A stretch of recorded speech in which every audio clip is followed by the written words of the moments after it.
as relevant as you can get, how democracies die. It is on everybody's mind, and I think it's one of the reasons why we've got a full house here tonight, because it does tap into the fundamental concern that has been raised really by this current administration, although there are trends prior to the election or the nomination and election of Trump that have led up to this. I don't know if perhaps what I thought might be useful is that in your book you describe 4 processes or signals of the deterioration of democracy and how to spot that there could be problems coming. Could you go over those and maybe link them to how this country and what's going on at this point? Well, first, just let me say thank you to you, Tom, for doing this, and also everybody for coming this evening into the Brooklyn Historical Society. I'm sorry, in the Brooklyn Historical Society, sorry. It's wonderful to be here and have the chance to talk about the book. So, Tom, you asked about the 4 warning signs. I mean, there's lots of warning signs, perhaps, for democracy in crisis. And one thing I should say is that both my co-author and I have spent our careers studying democracies in crisis in other parts of the world. Me in Europe and my co-author in Latin America. And so the warning signs you're referring to has a particular set of warning signs, which have to do with being able to identify a candidate for office before they come into office based on their rhetoric. We call it a litmus test. And we draw on, actually, there's a political scientist who's no longer alive, Juan Linz, who lived through the Spanish Civil War and lived through Weimar Germany. He was Spanish. And we developed this from his work. And the 4 warning signs that he identified when studying interwar Europe, and then we extrapolate this a bit, but he identifies 4 things, really. One, he says, if you see a politician who goes after the media, and says the media are a danger and try to restrict civil liberties in some way. This is in their rhetoric in a campaign. You should be nervous. If you see politicians who question the legitimacy of elections and threaten to not accept the results of elections. I mean, this you guys are thinking this is a thing we've developed after the fact, but this is really in Juan Linz's work written in the 1970s. And the elections point is interesting because, one definition of democracy is a system in which one side loses. And so if one side's not willing to accept elections, then that's bad news. Another kind of warning sign that we look at is how you treat your political rivals. Do you treat your political rivals? Does a politician treat their political rivals as just rivals or as enemies? And sort of one indicator of this: do they call them treasonous, treat them as criminals, and so on? And then the 4th warning sign is politicians who engage in violence or condone violence and organize violence, or at least accept violence and use violence to come to power. So these are the 4 warning signs, again, drawing on the interwar period in Europe. So if that was a test, Trump would get an A? Yeah. I mean, unfortunately. And so, there's a way in which, one might think. That's how we decided to write this book, actually, was during the campaign. We worked on other parts of the world, and during the campaign, it was really I think it was the debate in October or something, where there was this, where he said, well, I don't know if I'll accept the results of the election. This was something we just were blown away by, because we have taught Linz in our classes, and we know this is, and so, but some people, understandably, thought this is all talk. I mean, there's something to it. There's a difference between talk and action, and he hasn't, and the Trump administration hasn't implemented these things. And so there's a certain way in which, I don't want to suggest that it should hyperventilate over just talk, but a lot of the time talk leads to action. And so just that set off warning bells for us. What would you, what do you think of the state of play right now? Is he posing a serious threat? Yeah, it depends on what day you ask me. I mean, I'm sure like everyone else, you kind of have moments of optimism and moments of pessimism. And so there's certain things that make me optimistic and other things that make me pessimistic.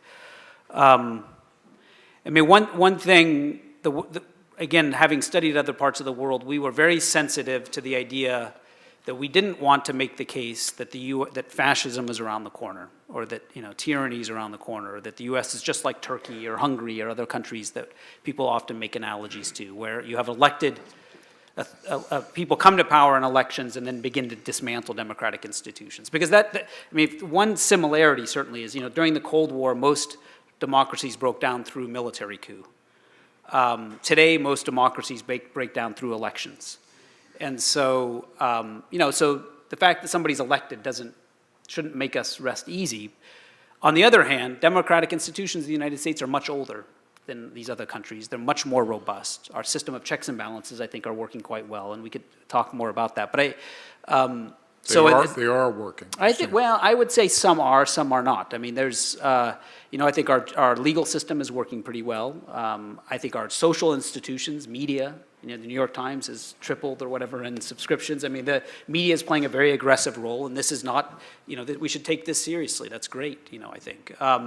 I would say that Congress probably is not doing its constitutional role, and so certain parts of the checks and balances are not working as well. One thing that the Trump nomination and election raises is when a candidate or a political party violates norms to the extent that he did, lock her up, all of that, calling names, as you describe, suggesting violence by his supporters. Yeah. Once those norms are broken and a candidate wins, can the norms be restored? I mean, the problem is you've now got a precedent of not only breaking the norms, but it produced a victory. Yeah. And the history in the United States, negative ads came forth with a vengeance in 1980 and everyone denounced them. Now they're a commonplace, that you tend to have a cascading or domino effect. Right. What's your take on that?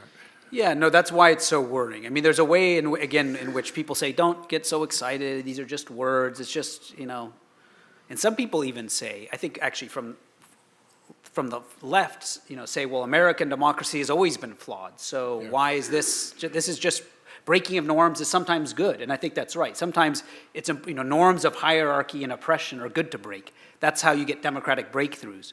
But there are other kinds of norms that are necessary for democracy to be stable. And so some of the things you've just mentioned are the worrying things. So, I think two areas that we highlight in the book and we talk about, and we continue to think are important, two areas of attack are, one, again, the continuing questioning of the legitimacy of elections. And so this myth that there's widespread election fraud,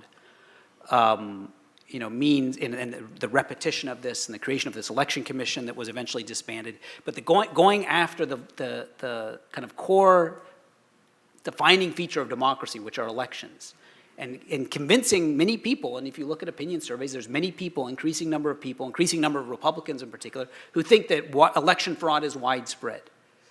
That's the first big thing to worry about. So it's just words, but if people's opinions of the democratic process are changing, it's worrying. The second big area is going after the media, and the idea that the media, has a conspiracy to bring down the Trump presidency, and that the media is not neutral, the media is completely, against the Trump presidency. I mean, these kinds of things where people no longer trust the media. At the moment at which neither the media nor elections are trusted because of the repetition of falsehoods about these, that's very worrying. It's hard to imagine how you sustain a democracy when neither free media nor elections are widely trusted.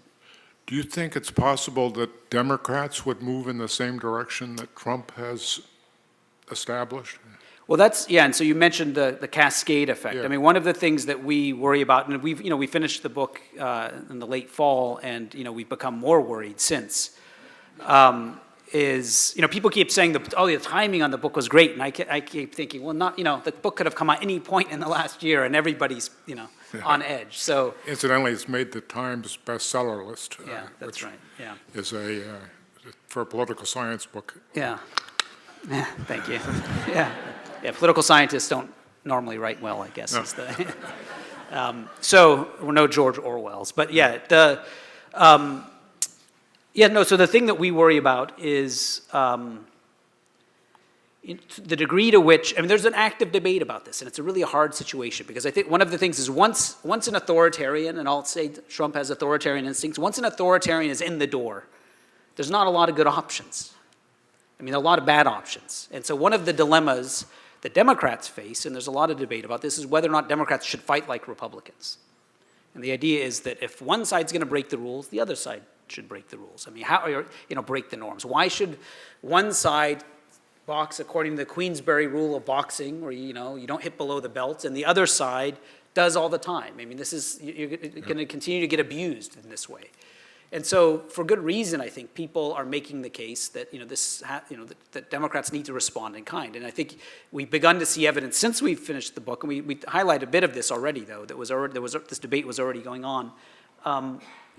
For instance, the government shutdown was an instance. The first Democratic government shutdown was straight out of the Newt Gingrich playbook, but for the Democrats. There's discussion about what will happen if the Democrats retake the Senate in the fall. Will they refuse? And let's say President Trump has the opportunity to name a Supreme Court justice. What should Democrats do? Should they do what Republicans did to President Obama and not even hold hearings? I mean, which was, by the way, a violation of a norm that hadn't happened since the 1860s. So this was an incredibly unprecedented move. Should Democrats respond in the same way? Again, there's good arguments for this. I can imagine, why this is appealing. But our concern, at the end of the day, we are very nervous about this as a strategy because of this potential of a spiral.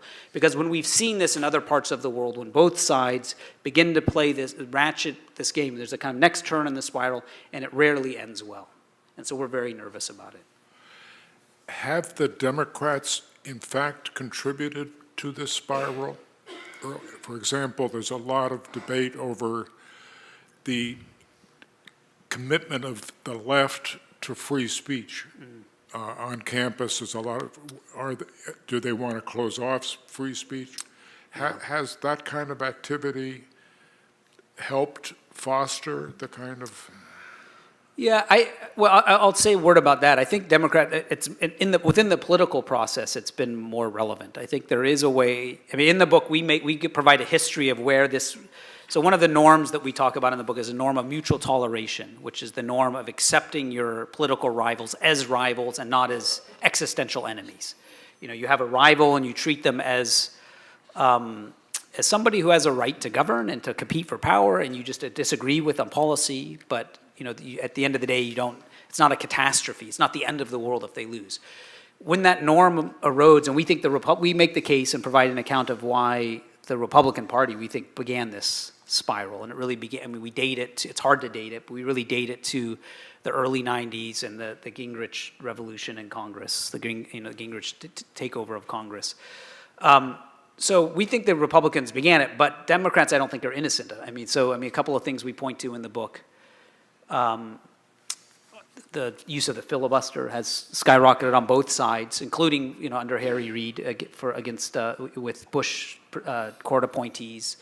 Obama's use of executive orders, which at the time I sort of thought, oh, this is great. The things he's doing, these are things that I like. You kind of forget about the procedure, but in the book we really make the case that this is part of this spiral. Now that said, what's interesting is that Obama.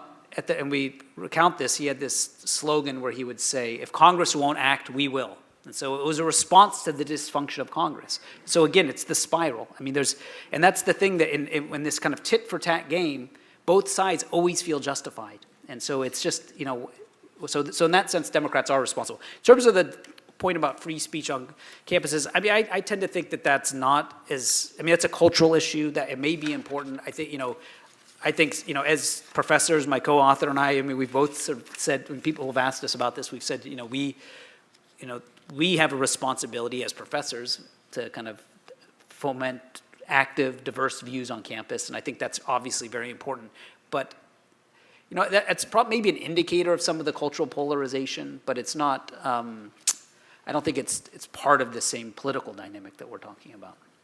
How much, right now, the polls show that almost half of Republicans and a third of Democrats say that if their child were to want to marry a person of the opposite party, they would go nuts, basically.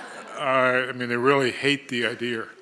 And the number of people who think that the opposite party is really, it's not just different from them, but would undermine the interests of the United States has grown steadily. It's not a majority, but when you have this kind of animosity and hatred, isn't there an inherent sense that norms are gonna go? Because if they're that bad, better turn to warfare. Right. Yeah, no, that's what's worrying. And again, we really think this began on the Republican side, but it's both, it's these opinion surveys are on both sides. So the one survey you were just referring, there was a Pew survey, and it was, 35-40% of people saying that they were afraid of the other party. Yes. And it's, you're not clear. Literally scared. Yes, scared. And it's not clear, you kind of want to know what does that mean? But I guess the idea is if these guys are in power, it makes you afraid. And so that's an incredible figure.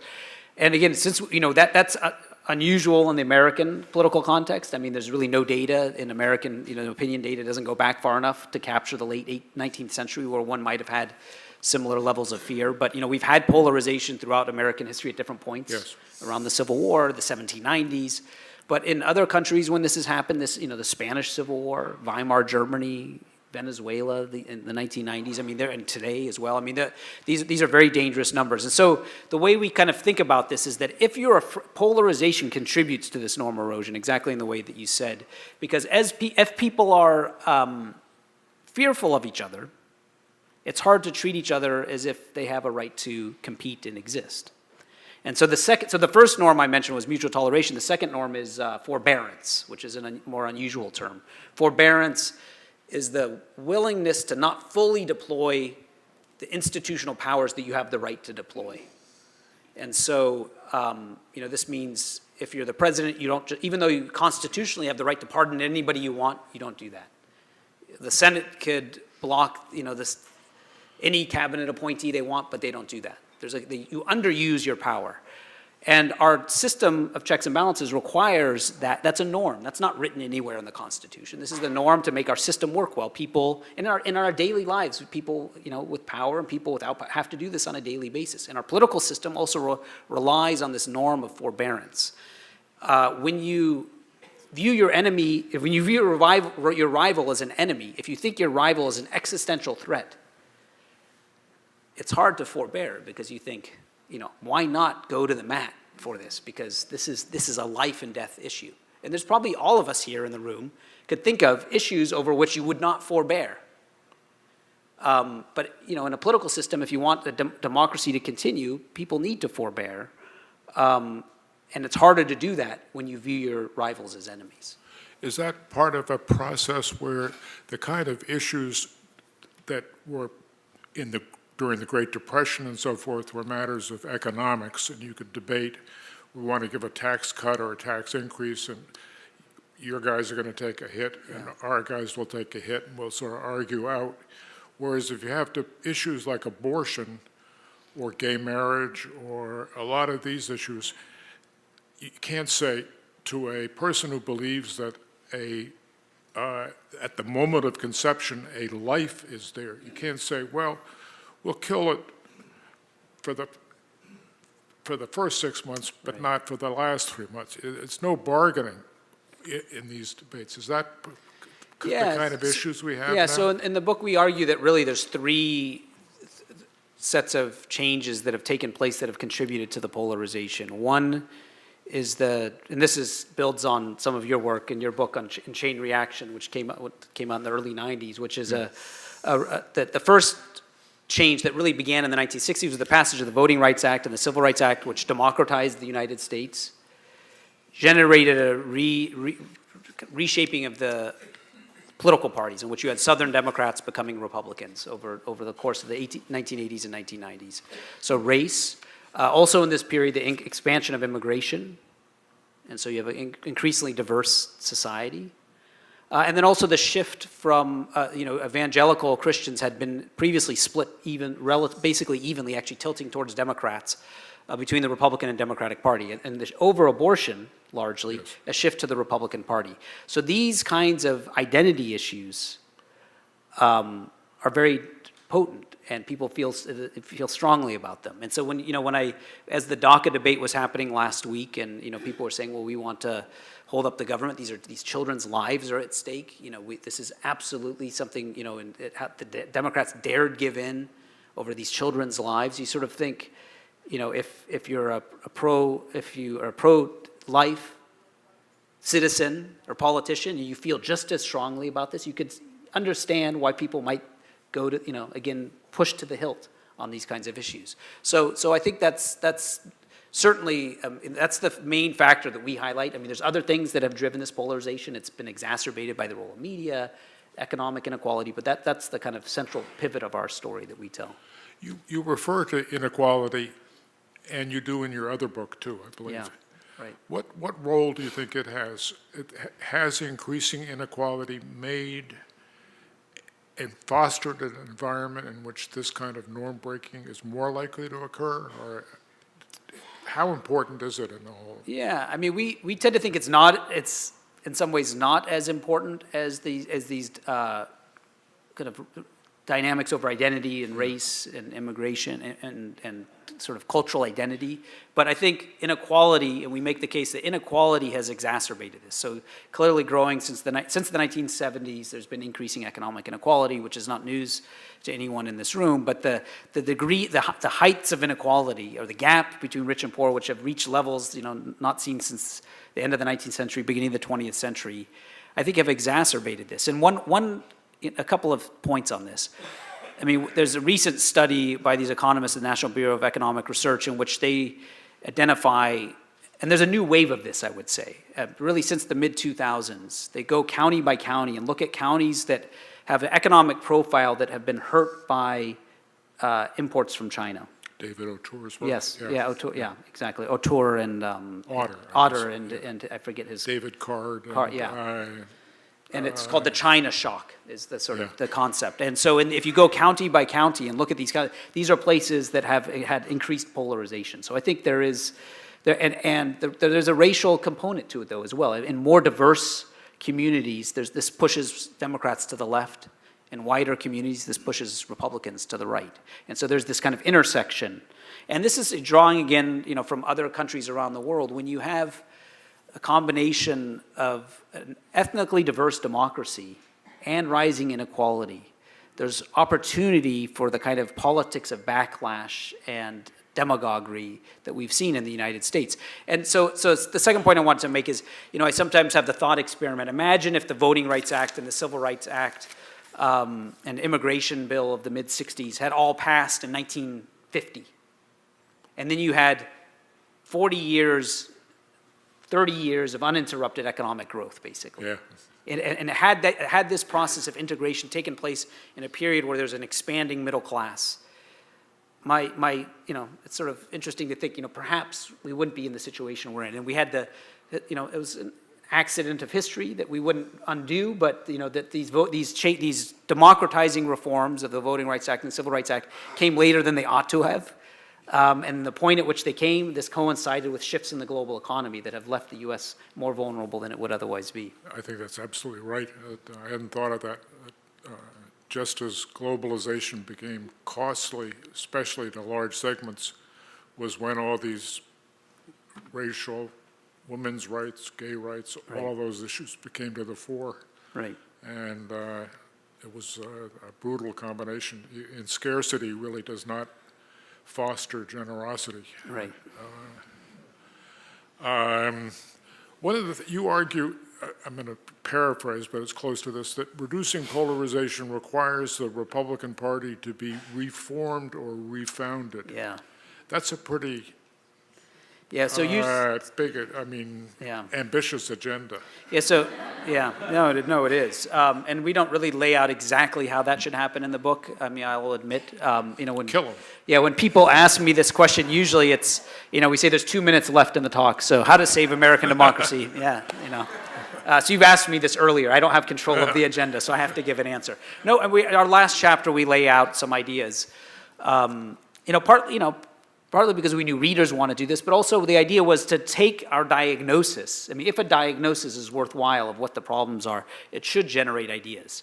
And so one of the ideas is that because this polarization is undermining democratic norms and making our system kind of more prone to this spiral, death spiral in a way, that what we need to do, I mean, it's hard to rebuild democratic norms, but perhaps we can address the underlying cause, which is polarization. And because the polarization is driven by the fact, I mean, another way to put the point about what's driving this, white Christians used to be the dominant majority in American society. I mean, they were the 80% of the electorate. Right. They were the 80% of the electorate. They were the presidents, the governors. They were the newscasters. They were the professors. And that's no longer true. And so losing one's majority and losing one's status is a difficult enterprise. And this is part of, I think, this book by Arlie Hochschild, Strangers in Their Own Land or Strangers in Their Own Country.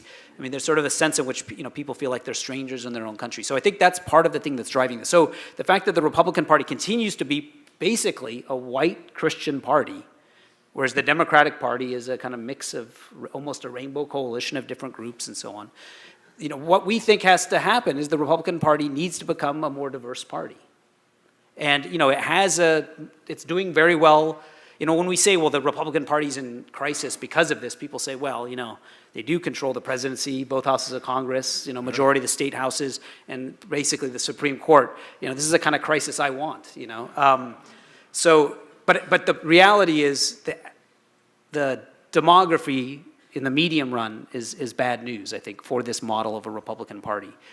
So what we do is we look to other countries around. I mean, there's two different ways to think about a refounding of the Republican Party. One is if you look at how conservative parties have refounded themselves throughout history, how parties have kind of revitalized them and remade democracies, it's often usually after major tragic catastrophes. So if you think of the German Conservative Party, there was, so I have another book that I wrote last year on the German Conservative Party through the 19th century. It was always fractured and weak and fragmented, and this is part of the reason Hitler came to power, actually, was the old traditional Conservative Party was weak. After 1945, it was refounded. The Conservative Party was refounded as the German CDU, Angela Merkel's party, where this old divide between Protestants and Catholics was overcome.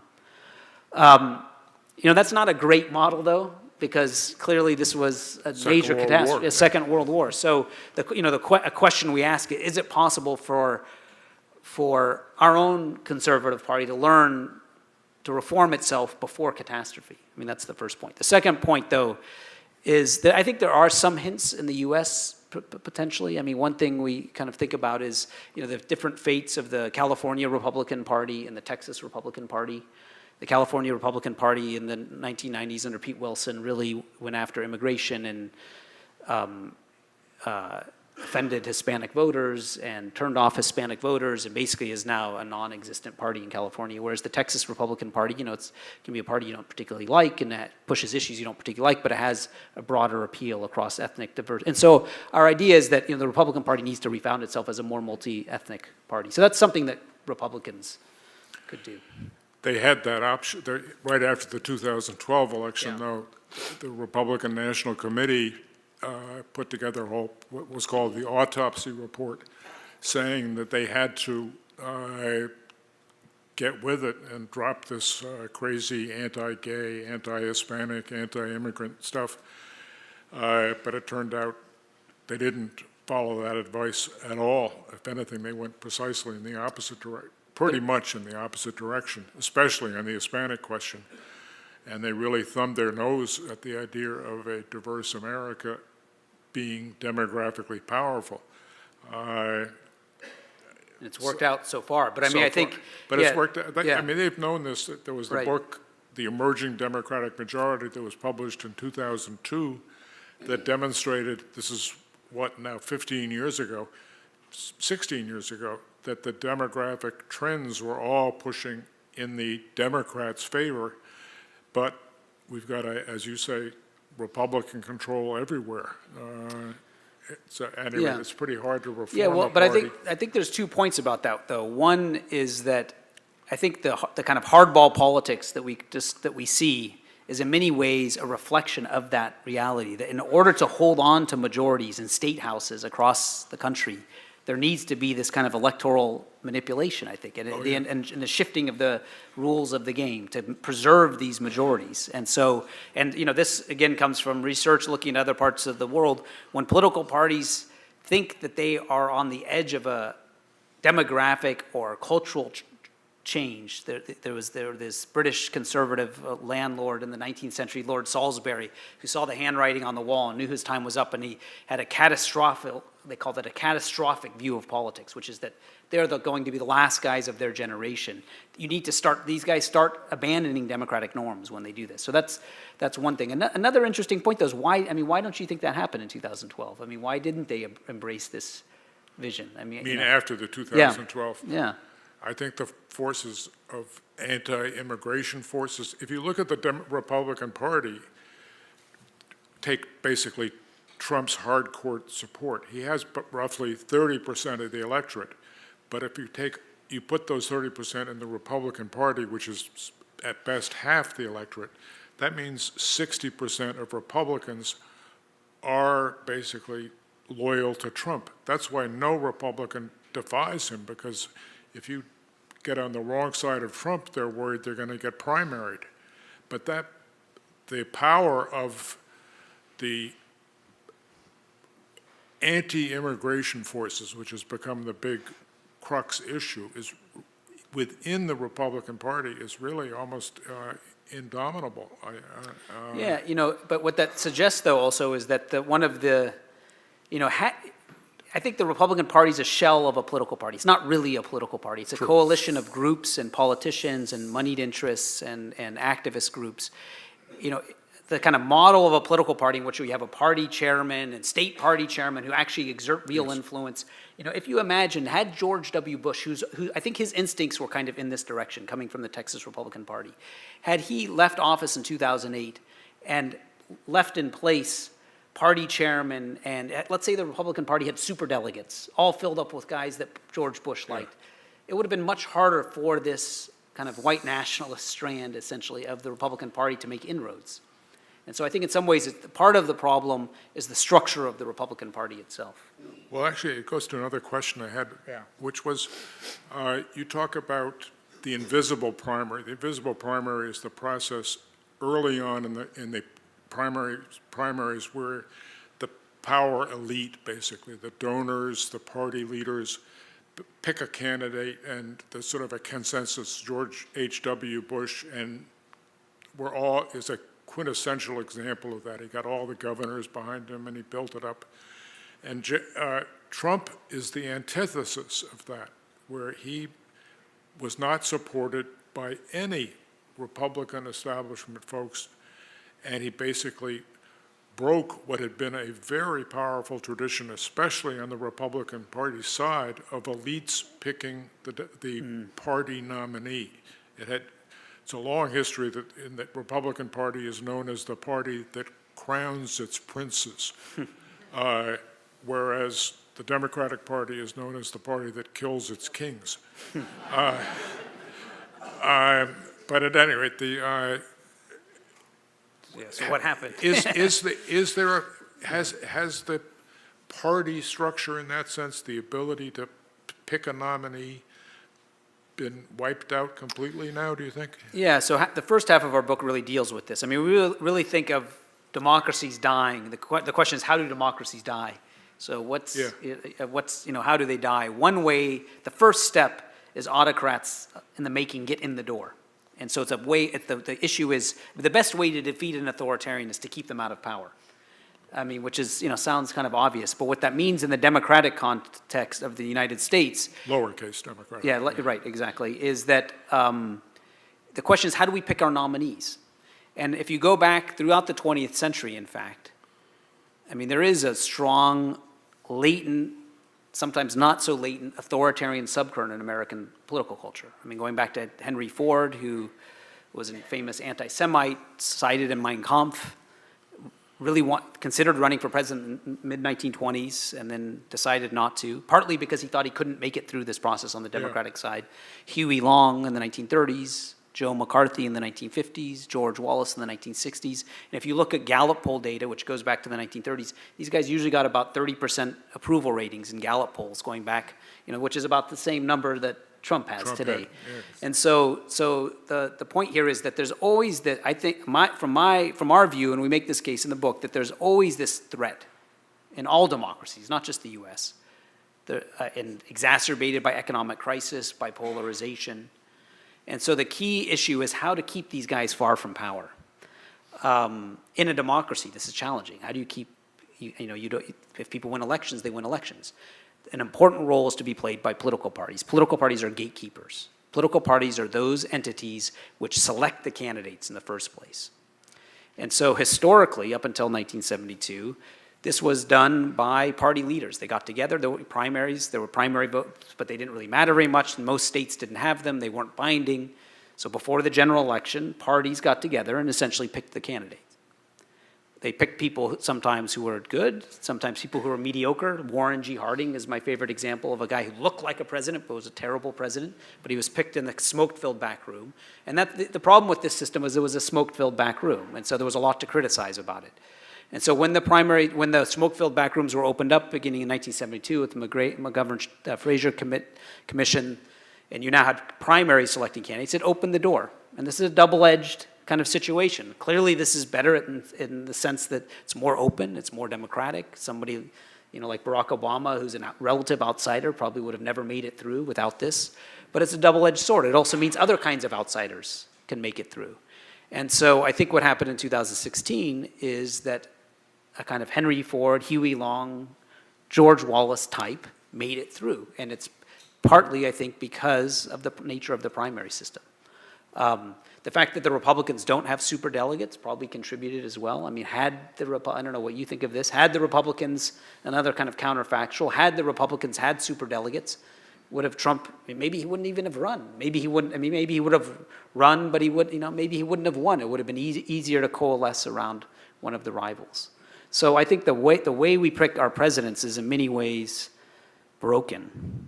Our candidates, how we pick our presidential candidates is broken, and I'm not quite sure what you do about that. Dan has written another book that is actually as interesting, if that's possible. What's the title of the other book? It's called Conservative Parties and the Birth of Democracy. That's right. In that, I have a birth-death thing going on here. My first book was on the birth of democracy. This is on the death of democracy.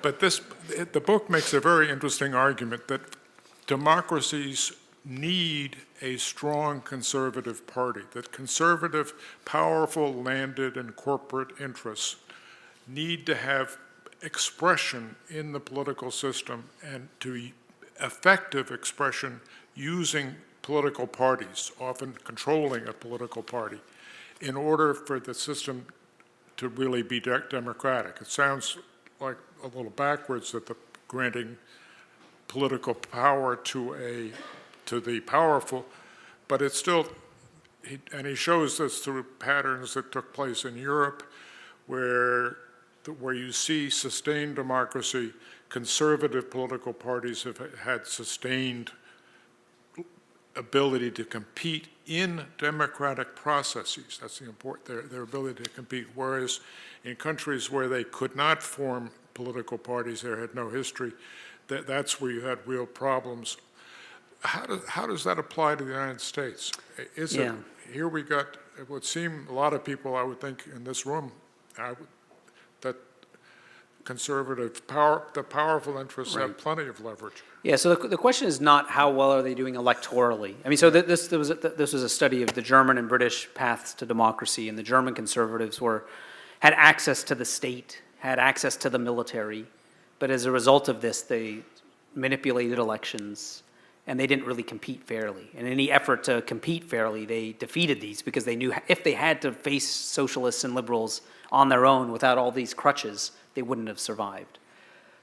The Republican Party in the United States is a puzzle because it's presumably a pretty successful party. Right now it's electorally successful. But I guess the parallel is that this point that I was making earlier, that it's a party that's in some sense on this demographic edge, partly. I think that's part of it. The parties have been hollowed out to some degree, I think, in the United States, in the sense that parties, there's this great political scientist, E. Schatzsnyder, who said in the 1950s, if a political party can't choose its own nominee, then it's going to go out of business, because that's what political parties are in the business of doing.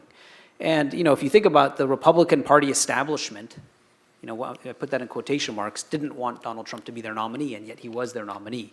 And so, it makes you think there actually is no Republican Party establishment. It's a coalition of interests, of activist groups, interest groups, big moneyed interests. And I think one thing driving this, potentially, people are researching this, political scientists are reaching this, is the role of big money in a way that, with the opening up of campaign finance, as well as increasing levels of inequality. I mean, if you remember those debate stages with all the Republican nominees, every single one of those guys had their own billionaire backer, so they could continue to run.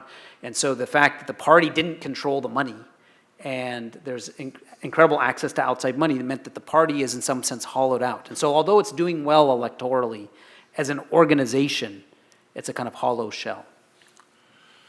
What do you think? A thesis I've heard some is that Donald Trump actually led a lowercase democratic revolution in the Republican Party, that the party elites had really lost touch with the body politic.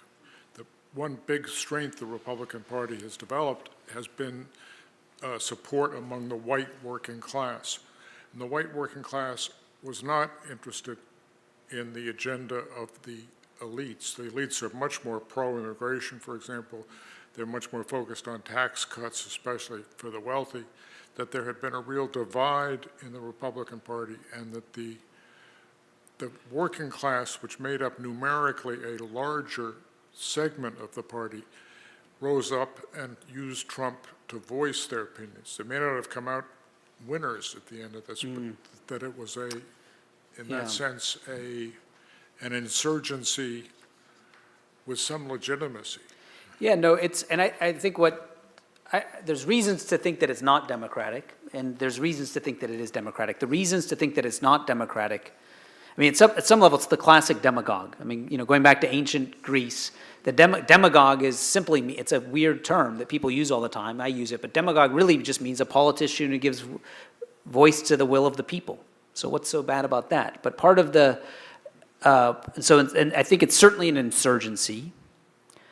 I would say it's not democratic because there's these violations of democratic norms. I mean, that the violations of democratic norms that we talked about at the beginning are essentially an assault on democracy.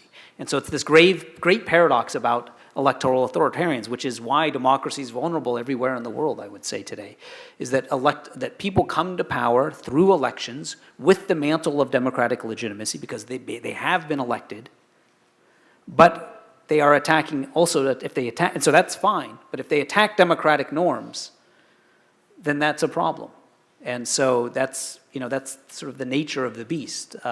This happens on the right and on the left. I mean, Viktor Orban in Hungary came to power through democratic elections, and once in power, imposed retirement ages so he could load up the Supreme Court, change media laws so he could go after his political rivals, created a media commission to make sure that media was tilted in his favor, rewrote electoral rules to make sure that it became harder and harder for him to lose elections.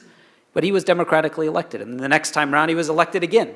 And so he can continue to claim, and so this is on the right. A similar process unfolded in Venezuela, where Chavez came to power through elections and so had a democratic mantle, and on the other hand, once in power, began in this spiral in which his rivals and opponents, who were often really the establishment in Venezuela, were frightened of Chavez, attacked him, and the more his rhetoric spiraled, the opposition got scared. And so this kind of reaches this state where he then began to attack democratic institutions in a similar way. So I think the way to think about this really is that elections themselves, having elections is not sufficient for having democracy. I mean, one has to abide by these other key democratic norms.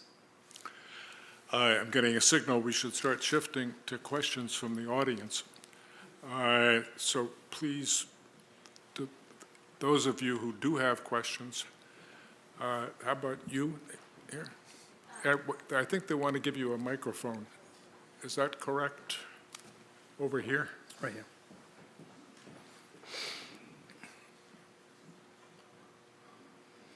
So you talked a great deal about the hollowing out of the Republican Party. Can you comment on the Democratic Party and talk about their structures and whether they're sort of still keeping to the structure that would make it possible to keep out what we don't want? Yeah, good. Thank you.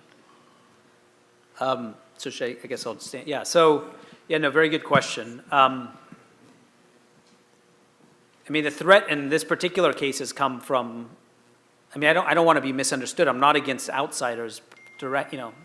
At all costs. Bernie Sanders is an outsider, but as long as somebody plays by the democratic rules and uses democratic rhetoric, then they may be an outsider, but they have a right to compete and to win elections.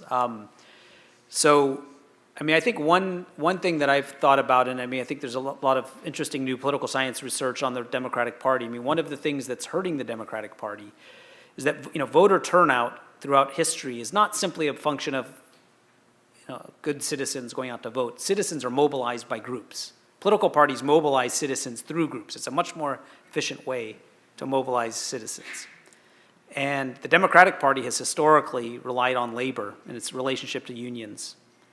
And as unions have weakened, this major source of voter support and mobilization has fallen to the side. And so, actually, there's interesting research showing that this is partly driven by global changes in the global economy. And so these are things, how do we address this? But it's also changed by state laws. I mean, there's open shop laws, which kind of weaken unions. And it turns out there's some research showing that in states that adopt these open shop laws, that weaken unions, voter turnout is lower, and votes for Democrats is lower. And so if you compare across county lines in one state where there's closed shop laws and other states where there's open shop. So I think the decline of unions is a major factor. And this is not just to the US, but everywhere, advanced democracies everywhere.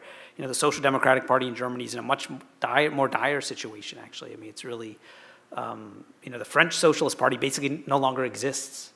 And so, I guess the thing to think about is, how can parties continue to I mean, it's a kind of story about civil society in some way that people need, how can political parties tie into groups that help mobilize voters? I think in terms of keeping demagogues out, I mean, the Democrats have a superdelegate system. I know that's come under a lot of criticism, and this maybe makes me unpopular in this room, but I tend to think that actually superdelegates may be a good thing. And I'll give you the argument for it. It's a system of peer review in which you have politicians who've often worked up close with the candidates in moments of triumph and moments of crisis and seen how they work. And then you have voters who see kind of fleeting images of candidates on television screens. Of course, the voters matter at the general election and they should call the shots. But within a party at a primary, why not have the opinions of voters supplemented by people within the party? It's a party selection process. So again, some people may disagree with that, but I think that the fact that the Democrats have that has maybe turned out to be could be a useful thing. Here, let me get the mic. Oh, I guess Okay. Mike's? Go ahead. Yeah. I'm going to cheat a little bit and try to sneak two questions in. Okay. So you talked about the issues with the media and the bullying of the media. Yeah. I want to turn that around a little bit. When I think about Nazi Germany's effective use of propaganda, and I think about Fox News, I think there are parallels. I'd ask you to comment on that. That's one. The second is, early in your book, you talk about Rafael Caldera kind of destroying the party system, and that was one of the factors leading to Chavez's election. Do you think we're at a point where things are so dysfunctional with both parties for different reasons, we may be headed to a three-party or a third sort of party that becomes much more credible? Is that an option in your view? Okay, you're both good questions. I mean, so I'll try to be brief so we can get more questions in. I'd love to hear more questions. But on the media, I mean, one thing, I think, the one way to think, actually, I think the best parallel for thinking about the role of media and Trump. You know, in the late 1920s, there was a German conservative party, which was the center-right party. I described this a bit in this book, but also in our other book, my other book. And the party was run by these kind of old aristocrats, and this is like 1928. And this media mogul came along, who had never held elected office, never been involved in party politics, who owned movie theaters, right-wing newspapers, a wire service. So all the local newspapers in Germany had this right-wing tilt, and nobody really knew why, but he was providing all this right-wing material. He was a real kind of industrialist. He decided, you know what, I'm sick of this party. They're not nationalist stuff. I'm going to take over the party. And he started funding all the local associations and had himself named as head of the center-right party. And he took over the party. Now this is 1928, so far before Hitler came to power. But this was somebody who then began to work closely with Hitler because he thought, you know, he's the head of this conservative party, we can draw on Hitler's appeals. And so, you know, the polarization of media certainly was a factor. But, you know, I guess the point here is that the media potentially opens the door for even more extremist candidates. You know, so people often will say, you know, well, who's going to, you know, maybe Trump's a transitional figure, who comes next? You know, so I think, you know, and we have a tendency to think that the moment we're living in is sort of the end of, it's sort of why people say this is a good time to write this book, you know. Now it's like a real crisis, and we're about to turn the corner.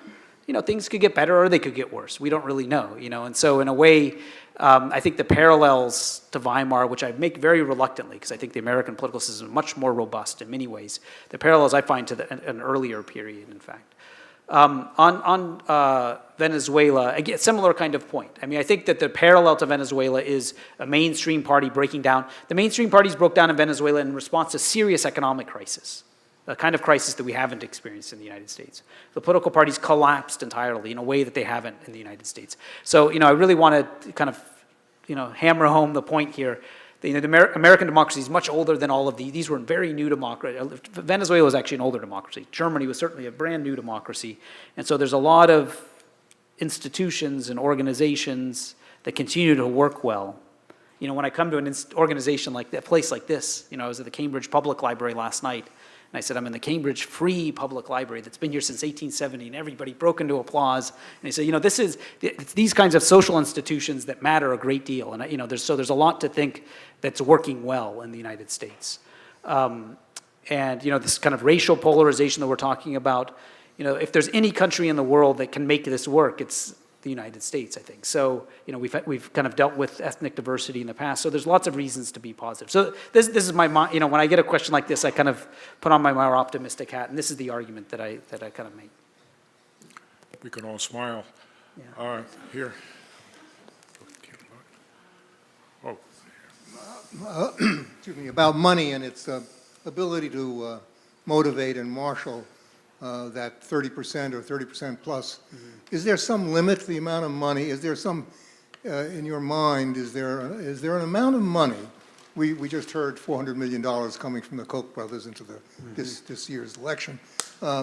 Is there some amount that could be a tipping point in which suddenly the 30% became 45%?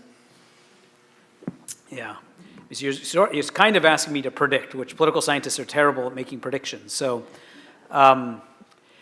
you know, there's a political scientist we were talking about earlier, Steve Sullivan, who has a paper in which he tries to show that it turns out money doesn't get you as much as you think in politics. That often people spend money on politics, and it's often a form of consumption. It makes them feel like big shots. So I'm not sure, you know, if money is really the you know, can drive these numbers. I mean, you know, it's hard to know. But you know, there was a question also about the rise of a third party. I mean, this is another kind of dynamic. I mean, I think that there's and my co-author and I disagree about this. So he, you know, if he were here, he would say that this is not correct. But you know, I sense that there's the potential. You know, you might have some insights onto this as well. That there's you know, there are these moments in American history where parties realign. You know, Abraham Lincoln is the first, you know, modern Republican Party.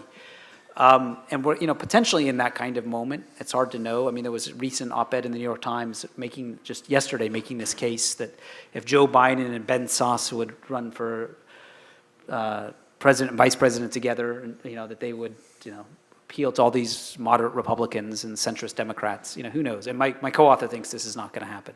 So, I think that's more likely. I mean, I think this 35% seems to be a pretty hard core number that doesn't move very much. That Hillary far outspent Trump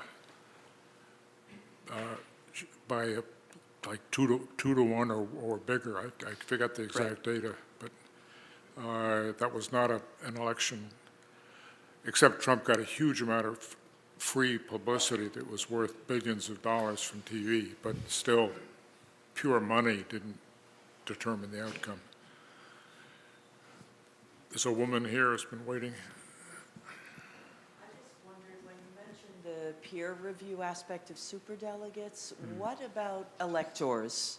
Because it seems to me that what Hamilton and Madison wanted, that if you had an ill-advised, ill-informed populace, the electors would override their ignorant impulses. And didn't it really backfire a year ago? Yeah, so right after the election, suddenly lots of progressives who had thought the Electoral College had intervened and, we should get rid of the Electoral College. Suddenly everybody was hoping the Electoral College would assert itself and act as initially designed and make, And so I can understand that.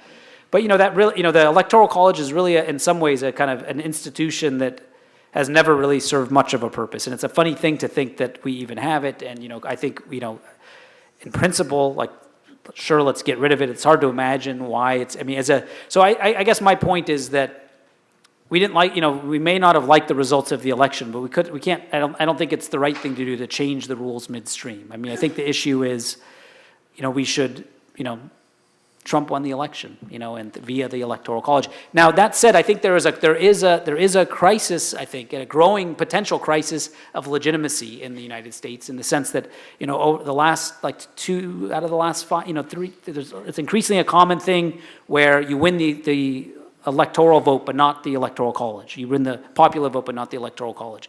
And there's reasons that's happening, that there's a kind of shifting electoral geography where the gap, so in blue states, the gap, the Democrats will win by huge margins.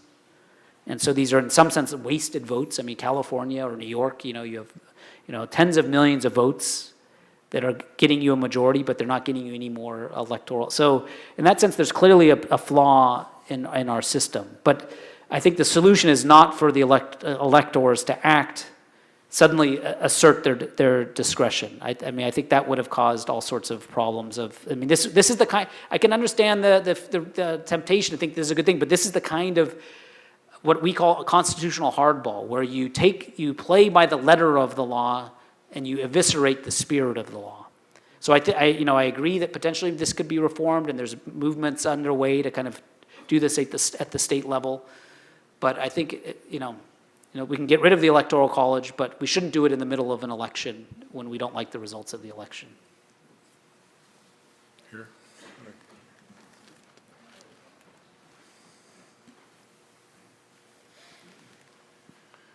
Although we don't have an official state religion as they do in, say, the United Kingdom, is there a danger of sliding toward a de facto state religion where they say, well, people of other religions, for instance, Islam, are not worthy of being citizens, and whereas legislators will start changing laws, on abortion rights or whatever, because of certain, a minority religious view. Yeah, I hope not. I think there is, we're focusing in this book really on the immediate threats to the rules of democracy. What the consequence of entrenching majorities and changing the rules, so electoral rules at the state level, all sorts of bad policies can come out of this. This clearly, the kind of thing you're describing would clearly be unacceptable. I don't see this, I don't see an immediate threat of this, although, certainly like the, debates over immigration are becoming increasingly virulent. And so I think, these identity questions people feel very passionately about. But yeah, I'm more, at this moment, particularly interested, and one of the things we talk about in this book is one of the ways that authoritarians entrench themselves around the world is by capturing the referees. In a democracy, you need to have neutral referees, and these are law enforcement agencies. What authoritarians always do is they turn neutral referees into weapons and shields. They use them as shields to protect themselves, and they use them as weapons against their political opponents. And once authoritarians do this, all sorts of terrible things can happen. And so, we're interested in, looking at events that are unfolding in the United States and trying to think, do we see signs of that first step happening? Okay. What contribution do you feel the vast pool of candidates had in terms of Trump winning the nomination? Yeah, so the question is what effect did the vast pool of candidates in the Republican primary season have on Trump winning the election?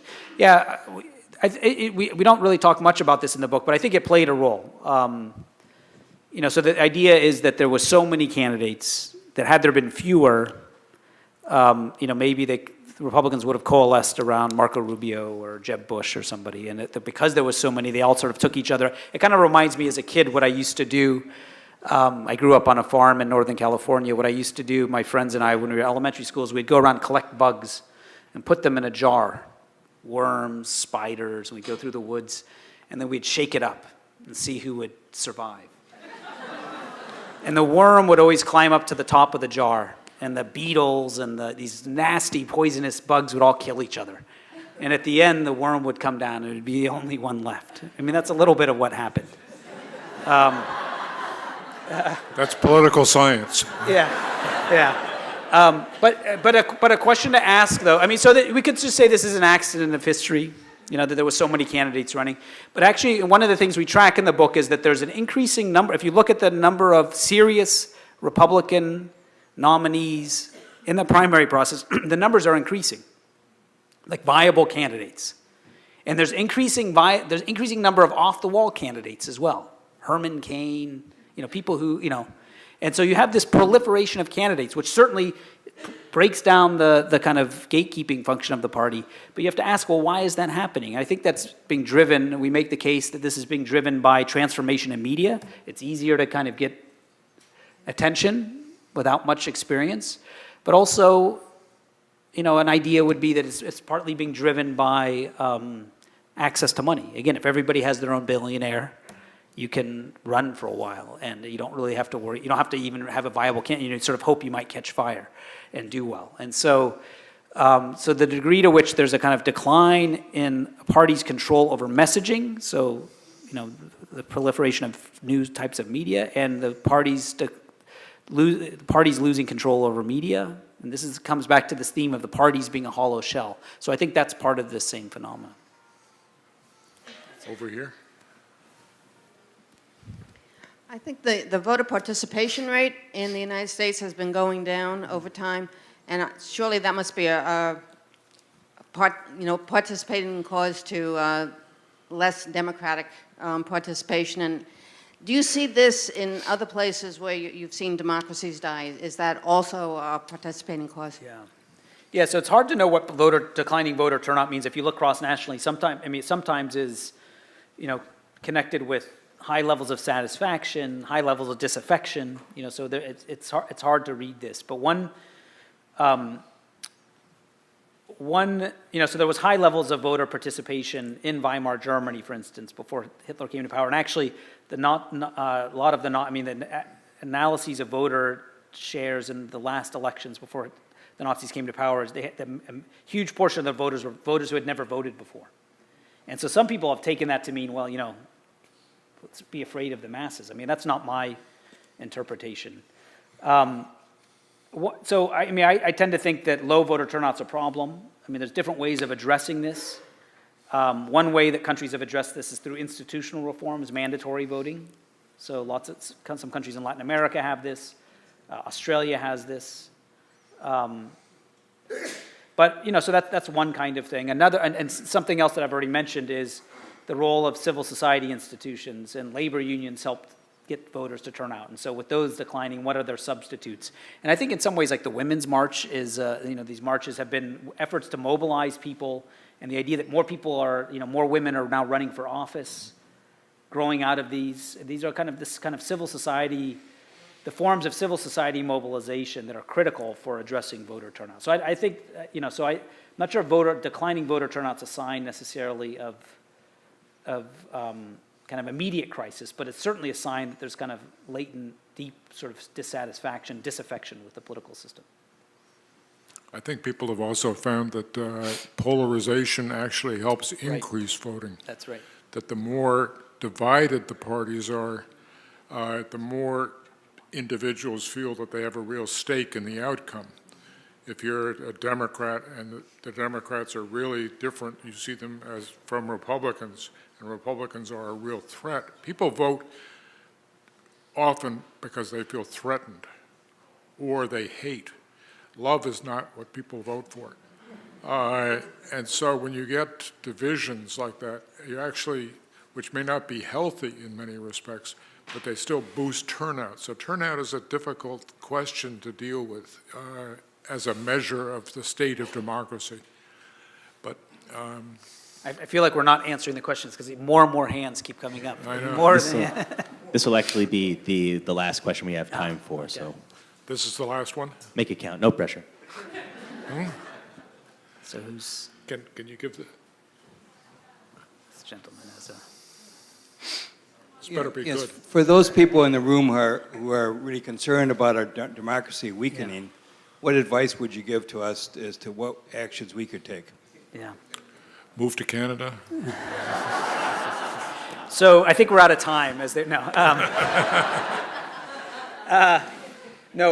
I think there's things that Republicans can do and there's things that Democrats can do. I mean, I mentioned already Republicans, you know, this at a broad level, I think the Republican Party, things that Democrats can do. I mean, I think there's things that Democrats shouldn't do, which I really think this idea of fighting like Republicans is dangerous. You know, so I listened to this show, Pod Save America, I think it's called, which is a great show. These, you know, smart Obama administration guys who are like real hard-boiled politicos, you know, they're talking about the government shutdown, and they were saying, well, on the one hand, you know, it's important to protect the dreamers. This is something we believe in. On the other hand, you know, the government shutdown maybe will make, you know, Joe Manchin lose his seat, or, you know, the conservative Democrats were saying we need to end the government shutdown. There's an electoral cost. So this is the normal calculus that we have in politics, which is, you know, is there an electoral cost for standing up for our principles and fighting? And I thought the thing that was missing from that conversation is what are the consequences for our political system, the long run consequences for our political system of these kinds of actions? Like that's another variable. So I think we need to, I think Democrats need to be robust, muscular kind of defense of democratic principles and democratic competition, win the elections in the fall. But we need to do this in a way that is norm reinforcing, not norm dismantling. And so another way to put this is that, you know, it's easy to take our democracy for granted. And I guess that's kind of what I'm saying the Pod Save America guys are doing. It's sort of, you know, the American democracy survived for so long, we sort of think that it'll continue to survive. We can act in reckless ways and it's okay. Because, you know, come on, stop crying wolf. What about individuals? Yeah. I think supporting politicians who are trying to do this is one important thing. I think this kind of civil society movements that I've talked about, the Women's March, other types of organizations like this are critically important. But I think, again, we need to do this in a way, and coming to events like this and having conversations. I mean, this is important stuff, actually. Recommending this book to all your friends. But no, really, I think, you know, having in mind as citizens that it's not enough just to win the next election. We need to do it in a way that reinforces our democratic norms. And so this means supporting these kinds of candidates. And so, you know, and in terms of addressing polarization, I think, you know, inequality is something that, you know, addressing inequality remains, this is something for politicians that we need to support. You know, we've had 16 years, you know, or more of Democratic politicians moved to the center under Bill Clinton for good reason to win elections.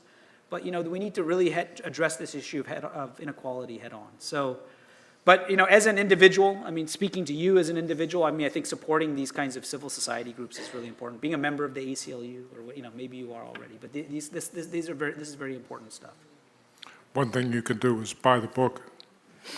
And you have the opportunity now that we're ending to buy a signed copy. So at that, let me thank you all. You were great. Thank you. Thank you.